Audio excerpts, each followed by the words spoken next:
Les amis, il faut qu'on parle de solidarité. Je vais vous démontrer cette arnaque qu'on appelle solidarité en France, parce qu'on a le grand retour de Lucie Castet, et vous allez voir, ça va être assez sympa. Et puis on a une petite proposition de réforme de la sécurité sociale qui va plaire beaucoup à Nicolas. Et vous allez voir que ce que signifie la solidarité dans une économie kleptocrate communiste comme la France, c'est « Hey Nicolas !» viens là Nicolas. Nicolas, tu vois toute la dette là qu'on a creusée parce que tous les impôts qu'on te prend, s'ils suffisent plus à payer nos gros salaires de fonctionnaires, à payer les retraites de nos clients et à payer les allocs de nos clients, il va falloir que tu nous fasses des petits chèques maintenant Nicolas pour qu'on arrive à éponger cette dette. Donc tu vas devoir faire des efforts Nicolas, et puis tu vas devoir être un peu plus solidaire. La solidarité en France, c'est ça, c'est ceux qui bossent doivent donner toujours plus et les parasites doivent en faire toujours moins. Mais voilà, peut-être que je me méprends sur l'état de l'économie de la France. En vérité, il suffirait peut-être de faire payer les riches. Et c'est pour ça qu'on va entendre cette charmante Lucie Castet. Je trouve que le freeze frame est assez intéressant. Voilà, je n'en dis pas plus, mais voilà. Est-ce que... Si, je vais quand même en dire un petit peu plus. Est-ce que vous pensez que Lucie Castet a une utilisation optimale de certaines des choses qu'elle utilise? Voilà, j'en dis pas plus, on écoute Lucie Castet. Encore une fois, le gouvernement renonce à déployer une stratégie de long terme qui est pensée et réfléchie et qui ne regarde pas là où les gisements sont. Par exemple, on a aujourd'hui à peu près 75 milliards d'euros d'exonération de cotisations patronales par an. 75 milliards d'euros. On a des crédits d'impôt, énormément de crédits d'impôt. Certains sont utiles pour des fragments de la population touchée. C'est-à-dire que, par exemple, le crédit impôt recherche, il bénéficie de manière démesurée à des très grandes entreprises qui touchent la plupart du crédit recherche, impôt recherche, mais qui, en fait, auraient innové sans ce crédit ou alors n'utilisent pas l'argent pour le crédit impôt recherche. C'est 7 milliards d'euros par an. On n'a pas regardé l'explosion des subventions et des dépenses en faveur des entreprises qui sont passées entre 1979 et aujourd'hui de 3 à 6% du PIB. C'est massif, c'est majeur, c'est presque 200 milliards d'euros par an. Il ne faut pas que ce soit un tabou et on peut rouvrir ça. Je ne dis pas qu'il faut jamais aider les entreprises, mais je dis qu'il faut que ça soit utile. Or, aujourd'hui, ça ne l'est pas. Et parce qu'on refuse de le regarder par dogmatisme, alors on se tourne systématiquement vers les services publics. Voilà, donc là vous avez entendu une leçon économique de gauche, et donc quand vous entendez ça, vous vous dites tiens mais c'est marrant en fait, elle a fait des bruits avec sa bouche, et ça a du sens peut-être, et c'est vrai qu'il y a même des gens qui me suivent et qui viennent parfois dans les commentaires ou sur Telegram. Rejoignez d'ailleurs le canal Telegram, je suis en train de balancer des super podcasts, donc n'hésitez pas à rejoindre le canal Telegram, mais vous avez des gens qui me disent oui quand même, moi je veux bien qu'on parle de baisser la dépense publique, mais sais-tu que les grosses entreprises se gavent? Bah évidemment que je le sais, et je vous ai fait des vidéos pour vous expliquer que c'est une des expressions les plus atroces du communisme français. Parce que regardez, vous avez l'option 1. L'option 1, c'est de dire « Venez, on casse pas les pieds aux entreprises ». Et c'est pas l'option que choisit la France.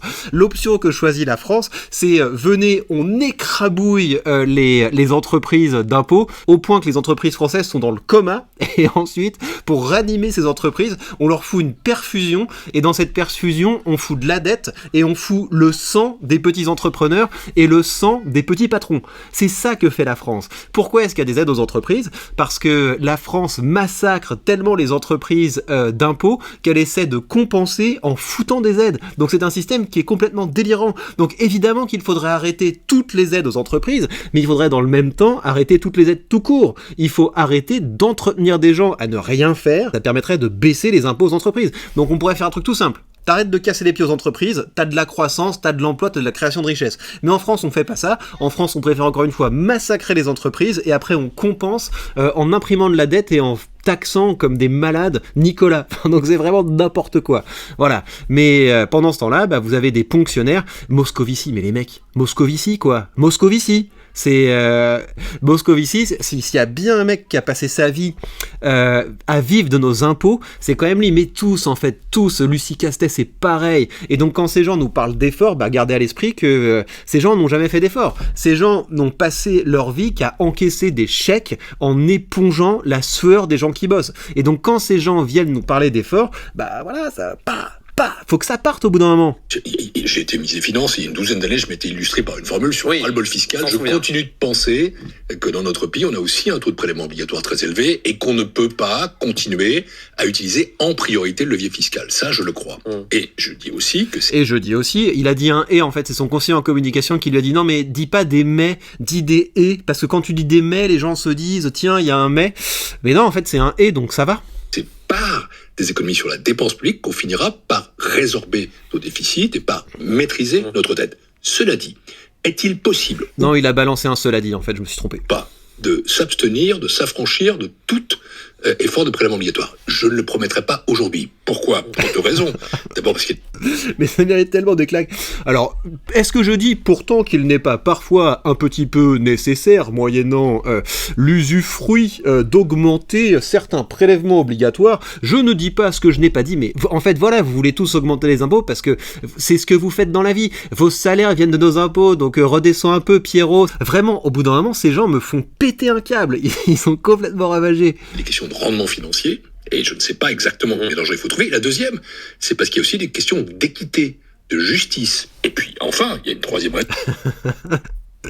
Des questions d'équité, de justice, mais est-ce que c'est juste que la France soit un pays où des mecs qui sont payés, il doit être payé 15 000 balles lui, des mecs qui sont payés 15 000 balles avec nos impôts viennent nous dire « Hey toi Nicolas, tu gagnes 4 000 balles par mois, bah c'est beaucoup trop, fais un effort, t'es un sale riche Nicolas ». Donc des mecs qui sont payés 15 000 balles disent aux gens qui gagnent moins qu'eux et qui financent pourtant leur salaire « Va faire un effort ». Mais franchement, faites la chenille et empapaoutez-vous, voilà, ce sera très bien.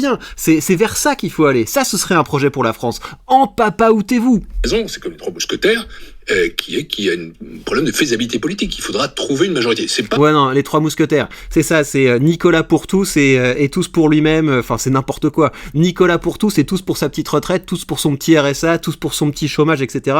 Des claques. Pas mon sujet. Mais je crois que il faut démarrer d'abord le diagnostic. Il faut le partager. De ce point de vue-là, la démarche du Premier ministre est juste, il faut commencer par être lucide, et après ça, il faut trouver des solutions. En fait, il faut être lucide, et puis après, il faut que chacun puisse protéger son cheptel électoral. Eh bien, elle suppose aussi qu'il y ait une certaine forme de consensus, une certaine forme d'équilibre. Les Français vont faire beaucoup d'efforts. Il faut que tous les Français fassent des efforts à hauteur, en quelque sorte, de la capacité contributive. À hauteur de leur capacité contributive, les amis. Donc ça veut dire Nicolas fait des efforts, et puis ceux qui peuvent pas, c'est pas de leur faute en fait. C'est la société. C'est à cause de la société qu'ils sont au RSA. Donc eux, on va pas en plus leur demander des efforts, les pauvres. Et donc c'est là qu'on va arriver à la vraie arnaque et au vrai cœur de cette vidéo. Et vous allez comprendre en quoi et pourquoi la solidarité, c'est du vol. Payer ses frais de santé, un médicament ou une... Oh la voix de journalope. Nous sommes aujourd'hui à Pluhermel parce que c'est la fête à la saucisse, un événement à laquelle Gisèle a assisté depuis les années 60. Une intervention chirurgicale plus ou moins chère selon ses revenus, l'idée divise. Je trouve que ce serait assez juste. S'il y a vraiment qu'une certaine catégorie de gens qui doit payer, non, je suis pas tout à fait d'accord. Les gens qui gagnent plus, eh bien, c'est qu'ils le méritent. Ouais, j'allais dire un truc, mais en fait, je suis d'accord avec ce qu'elle dit. Donc, je vois pas pourquoi on les pénaliserait. C'est pourtant l'une des pistes évoquées par la Cour des comptes. La Cour des comptes dans son dernier rapport pour baisser les dépenses de l'assurance maladie et rattraper un déficit de la sécurité sociale s'élevant désormais à 15,3 milliards d'euros. C'est 4,5 milliards d'euros de plus qu'en 2023. Mais il se fout de nous, quoi. C'est pourquoi il prend cette voix, il essaie de m'agacer. Il pense que je ne suis pas déjà assez agacé. Il faut quand même savoir, les Français, on est les champions de la consommation de médicaments.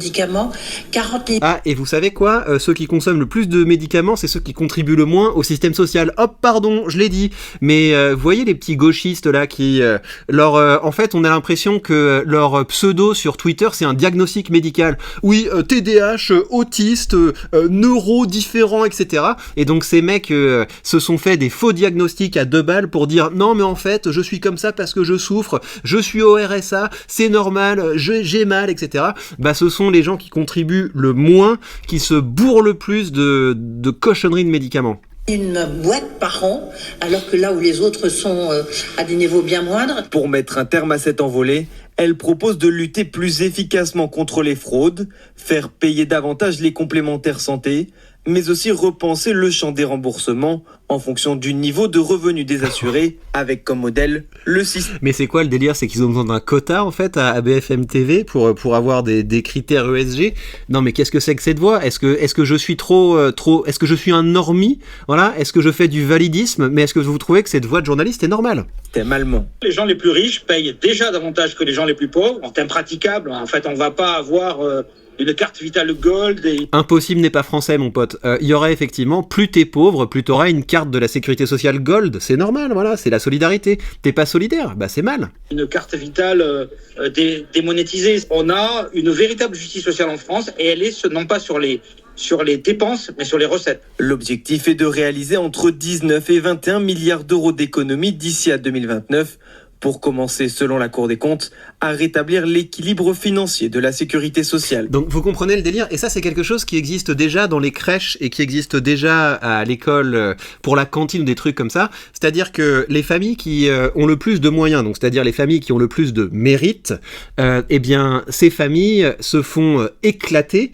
parce que quand un de leurs enfants mange à la cantine, en gros ils payent pour 4 autres familles. C'est pareil pour la crèche, c'est-à-dire que c'est vous qui payez le plus d'impôts et c'est vous qui recevez le moins de services publics en échange. Et donc maintenant on va appliquer ça à la sécurité sociale, c'est-à-dire que si vous avez un haut salaire, c'est-à-dire qu'on vous massacre absolument pour que vous puissiez embarquer derrière vous toute une caravane de parasites, eh bien les gens qui contribuent le plus se retrouveront avec le moins parce qu'on lui dira bah en fait t'es trop riche mon pote, donc tu vas être plus solidaire. Donc c'est-à-dire que après tout ce que l'État t'a volé, eh bien aujourd'hui l'État te rendra un petit peu moins. Et c'est pour ça que la solidarité c'est une arnaque totale. La solidarité en France c'est simplement un moyen de faire que les gens qui bossent financent les mannes électorales de politiciens qui tous les 4 matins leur mettent un peu plus la tête dans la boue. Donc les amis, révoltez-vous, voilà, révoltez-vous. La seule chose que vous pouvez faire c'est vous créer un petit îlot libéral, un petit îlot de protection autour de vous en commençant à dire les termes, en commençant à vous révolter, en commençant à vous rassembler et en commençant à dégager un petit peu de revenus en disant les termes, parce que le truc qui est assez cool avec les revenus que vous dégagerez en ligne en disant les termes, et ben c'est qu'au bout d'un moment ils vous permettront de faire sécession. Et si ce projet vous dit, premier lien sous cette vidéo, vous m'en direz des nouvelles. Et bien voilà, chers amis, courage, moi je reste sur le point. Vous voyez que là j'ai quand même pété des gros câbles parce que ça m'agace en fait, ça m'énerve. Je vois tous les trucs qui ne fonctionnent pas dans ce pays et je vois également que ceux qui sont censés, ceux qui sont aux responsabilités et qui pourraient changer les choses, ce sont les plus gros débiles, les plus gros communistes et les plus gros destructeurs qu'on ait eu en France depuis très longtemps. Donc voilà, je reste sur le pont, on se soutient les gars, et je vous dis à très vite pour de prochaines vidéos.